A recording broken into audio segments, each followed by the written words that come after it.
Les bases de ce groupe sont jetées en janvier 2003, au cours d'une réunion discrète, dont aucune image n'a filtré, tenue dans le parc de la Gatineau, au Québec, plus précisément au lac Meech. J'avais eu l'idée de faire cette espèce de remue-ménage avec la France, l'Union européenne, la francophonie internationale, les États-Unis, l'Organisation des États américains, faire une espèce de tableau, là, qu'est-ce qu'on peut faire? L'ancien secrétaire d'État du Canada pour l'Amérique latine et les Caraïbes, Denis Paradis, avait reçu le mandat du premier ministre chrétien d'organiser cette rencontre spéciale de 2 jours baptisée « Initiative d'Ottawa sur Haïti ». Est-ce qu'il y avait des représentants haïtiens? Non, il n'y a pas de représentants haïtiens. Il y avait c'est strictement quelques pays qui disaient, Mané, qu'est-ce qu'on fait, nous, pour les aider? Mais il n'y avait pas de représentants haïtiens. Et pour cause, la suspension de la souveraineté du pays était sur la table. L'enjeu, c'était sérieux. On parlait de ni plus ni moins que mettre Haïti en tutelle. Non, on évite ces mots-là en politique, là, bien sûr. C'est pas de mettre Haïti en tutelle. C'était davantage de dire, est-ce que la souveraineté des États est un principe immuable? De toute évidence, la réponse est non, du moins en ce qui concerne Haïti. 1 an après ce remue-ménage au Canada, en février 2004, des forces spéciales américaines débarquent à Port-au-Prince, pendant que des soldats canadiens sécurisent l'aéroport. En présence des ambassadeurs des États-Unis et de la France, le président Aristide signe une lettre de démission et est Le président, en sa résidence, voit des soldats blancs débarquer, ce que nous n'avons pas en Haïti, la nuit, et ils l'ont forcé manu militari à rentrer dans un avion tout de blanc sans aucun signe dessus. Finalement, après, on a vu les images de cet avion qui est parti avec le président Aristide et son épouse. Jean Saint-Ville milite au sein de Solidarité Québec-Haïti, qui demande au Canada de couper tout lien avec le président haïtien Jovenel Moïse. Avant, les Haïtiens voyaient le Canada comme étant un partenaire avec qui on pouvait parler affaires, et il n'y avait jamais cette perception qu'il pourrait y avoir une tentation de contrôle, de mainmise, d'impérialisme, etc. Impérialisme ou non, les Nations unies élaborent à cette époque un nouveau principe du droit international, la responsabilité de protéger les populations. Et dès le lendemain du départ d'Aristide, le Conseil de sécurité dépêche des casques bleus en Haïti pour assurer la stabilité du pays. Ils y sont restés pendant 15 années, de 2004 à 2019. L'ONU a été considérée par beaucoup d'Haïtiens comme une force d'occupation. Vous n'avez pas l'impression d'avoir fait un coup d'État en Haïti? Pas du tout. Pas du tout. Les gens ne comprennent pas ce que ça signifie pour un Noir d'entendre des Blancs se réunir et pour dire que vous représentez une bombe qu'il faut désamorcer. Avec le séisme de 2010 et la vague de l'aide internationale, les ambassades du Core Group vont devenir omniprésentes en Haïti. Gilles Rivard, ambassadeur du Canada à cette époque. Quand j'étais ambassadeur, je rencontrais le président Préval 3 ou 4 fois par mois pour parler de toutes sortes de choses. Une proximité qui a, selon lui, entraîné une fausse perception. Il y a beaucoup d'Haïtiens qui ont peut-être l'impression que c'est une espèce de gouvernement parallèle. C'est pas du tout ça. Le Core Group, c'était tout simplement une structure pour permettre une meilleure coordination entre les différentes institutions présentes en Haïti, les principales. L'aide humanitaire, c'est une chose, mais il y a aussi les intérêts stratégiques. L'actuel président Moïse fait certes bon ménage avec les grandes puissances. En 2018, Haïti était parmi les pays conviés par Justin Trudeau au sommet du G7 de Charlevoix. Cette relation privilégiée a aussi une contrepartie diplomatique. Haïti avait une relation privilégiée avec le Venezuela. Aujourd'hui,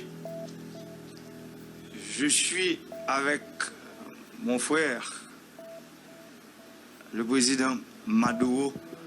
Et pourtant, en 2019, le président Moïse s'est rangé derrière les États-Unis et le Canada pour tourner le dos au président Maduro du Venezuela.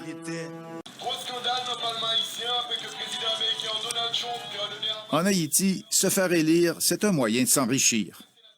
Personne n'a encore été condamné, évidemment. Personne, aucun procès n'a été fait. L'avocat Samuel Madistin, qui a déjà siégé comme sénateur, dirige aujourd'hui la Fondation Je Claire, une ONG qui lutte contre la corruption politique.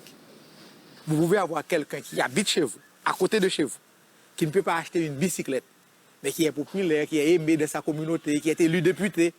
1 an plus tard, eh bien, il peut construire 2, 3 immeubles pour $1 million, pour $600 000. Et dans toute impunité, personne ne dit rien. Un des enjeux, mettre fin à l'immunité qui protège les élus de toute poursuite. Ce sont des gens justement qui bénéficient de l'immunité.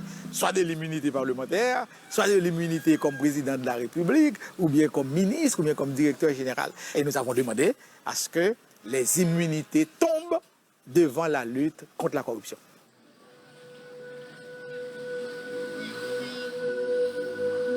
Ils font des compressions. Partout, ils font des compressions. Wilbert Chéry est une des victimes de cette catastrophe économique. Il a travaillé comme chauffeur pendant des années.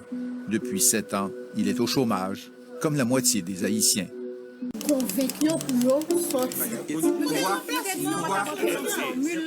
Dimanche matin, l'état-major de Noupac Domi tient... Pour aider les gens qui sont en conditions difficiles. C'est une image d'un pays moderne, une petite Suisse des Caraïbes que l'on croit apercevoir à travers ces photos tirées d'un bilan officiel du Fonds Petro-Caribé. Sur le terrain, c'est une autre image. Pour chaque projet qu'on dit compléter, plusieurs font l'objet de blâmes pour retard, coûts excessifs, mauvaise gestion comptable ou contrats irréguliers. Une foule d'autres chantiers restent en plan, faute de fonds. Comme ce projet de viaduc dans la commune de Carrefour.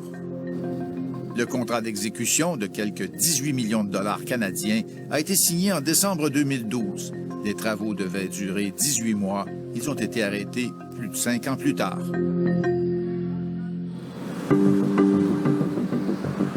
Quelques centaines de mètres plus loin, un autre monument.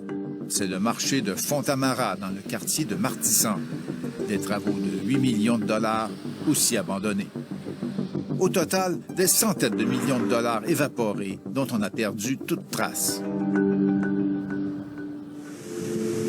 Le séisme, puis les ouragans Sandy et Matthew, sont autant d'occasions de suspendre le processus d'attribution des contrats par appel d'offres.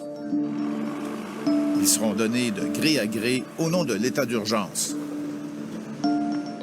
L'urgence a même été invoquée pour donner des contrats d'amélioration de terrains sportifs et de pôles de gazon synthétique. Au moment où les enquêteurs se sont rendus sur plusieurs de ces terrains, ils les ont trouvés inondés à la moindre pluie, faute de drainage, aux filets déchirés et sans trace du fameux gazon synthétique. Un programme qui avait coûté plus de 13 millions. Petro-Caribé, contrairement aux autres scandales financiers dans le pays, c'est tangible.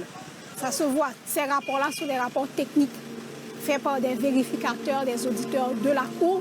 Donc, c'est vraiment une première dans la lutte contre la corruption ici. Je pense que ce sont seulement les wins, peut-être les effets de quelques sans-abri, parce qu'il y a beaucoup d'enfants des rues qui dorment à l'intérieur le soir. Et c'est un peu leur abri, quoi. C'est leur maison sur le Champ de Mars. Parce que c'est soit qu'ils dorment là, au cœur du Champ de Mars, soit ils dorment ici. L'économiste Emmanuel Adouillon nous fait visiter un autre des multiples symboles des échecs de la reconstruction. Le Théâtre Rex était une véritable institution culturelle pour des générations d'Haïtiens.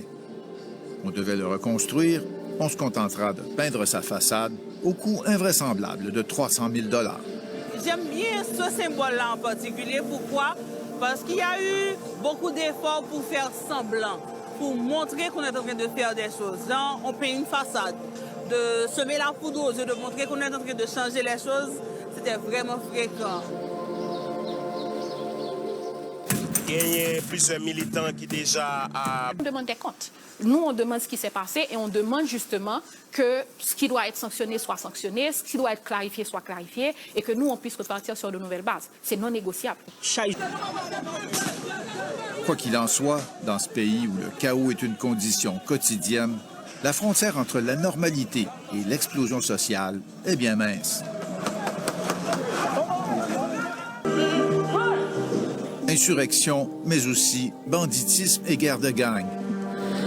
Sur les routes, le kidnapping et le rançonnage sont monnaie courante. RNDDH recense la mort de 233 personnes depuis juillet 2018. Des morts qu'on attribue à l'intervention des autorités, mais qui sont aussi souvent le résultat de règlements de compte entre factions rivales. La violence politique par les armes est endémique en Haïti.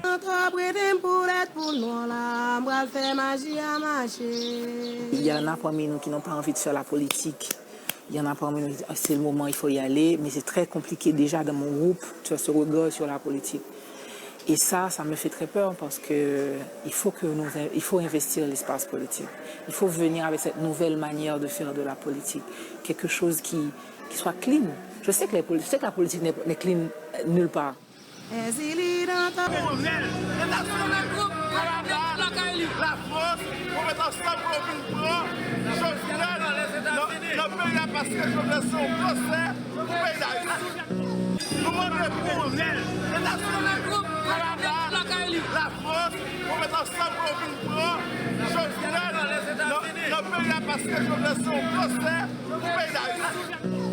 Pourquoi le Canada est-il ciblé? Aujourd'hui, à la vérité, ce n'est pas Jovenel qui représente l'adversaire pour la population. C'est la communauté internationale qui supporte Jovenel Moïse. Pour l'avocat André Michel, c'est aux Haïtiens de régler la crise politique. Et là, on passe devant l'ambassade du Canada en ce moment même. Et le Canada aussi le soutient? À la vérité, ici en Haïti, ce sont les Américains qui contrôlent vraiment la situation. Mais attention, le Canada a aussi un poids. La France a également un poids important. Chaque jour, les amateurs de joutes politiques se retrouvent au Champ de Mars, au centre de la capitale, pour débattre. Mais voilà que le Canada, c'est un pays qui met pied sous quoi ici pour le non-respect de nos droits. À cause de notre présence, la discussion s'oriente tout de suite sur le Canada et aussi sur le Core Group, une entité pratiquement inconnue chez nous, mais dont tout le monde parle en Haïti. On prend loin un ensemble de pays, de Core Group, et qui a supporté, soi-disant, l'État haïtien ou bien le gouvernement. Ce Core Group est formé de représentants de quelques pays, dont les États-Unis, la France et le Canada, de même que de l'Union européenne, de l'Organisation des États américains et des Nations unies. Pour un grand nombre d'Haïtiens, ce groupe exerce ni plus ni moins qu'une tutelle sur leur pays. Pour la population, pour les citoyens, ce sont les ambassadeurs du Core Group qui représentent cette barre de protection inacceptable pour un chef d'État corrompu, inculpé dans plusieurs dossiers de corruption et de surcroît rejeté par la population.